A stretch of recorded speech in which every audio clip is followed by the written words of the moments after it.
OneDrive ett anbod som en parster av Office 365 pallen. Och i OneDrive här kan du trygt och lätt goyma dina filer av en steg så du lätt kan finna där efter. Filerna blir gömda i Skeiðið, det betyder att du har tillgång till det alla ställen fra. Och det betyder att du arbetar med dem så ska du inte huxa om att goyma så mycket. Vi känner ofta att vi har arbetat i en fil i länge tid och så är det också hänt och så knappt har vi mist tillfälle som vi har arbetat i en halv timme eller en timme. Det händer inte i OneDrive, så jag OneDrive goymer 4 till alla tiderna. I OneDrive är det till att dela filer vi använder. Detta ger att hit kunna skriva samman i samma källa och med det kvar sitt sted.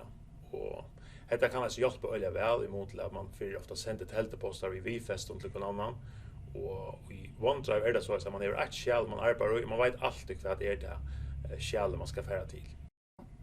I OneDrive är det som vi kallar för versionshistorik. Detta märker av filerna så det är gömda löpande medan du arbetar med dem. Och detta märker så att du kan alltid föra åter ut utan filen. Om du har mist något väck som du saknar så kan du alltid backa en version eller tvär åter. Så du har faktiskt ångat du mist näga väck. Och det är en öliga smart funktion att ha. I OneDrive är alla dina filer gömda i Skeiðið, men det blir till att samstilla dina tält vid OneDrive så att alla dina filer ligger eisen i tälten. Så du arbetar akkurat på samma måte som du plattar att göra.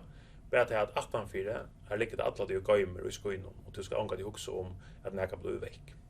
Tar vi tar som OneDrive så är OneDrive ett egna filedrev i Skeiðið. Detta märker att det är bara ett hus som har tillgång till det. Vi har en annan skej som heter SharePoint, här som heter filedeling i SharePoint. Och här är det flera folk som har tillgång till samma filer. Så om du huxar att det som stoner skulle flera ha tillgång till samma filer så är det ofta att tandparsen av SharePoint vi ska ligga efter. OneDrive är lika som till en självan som du kan spjåa öron in till tutt filedrev.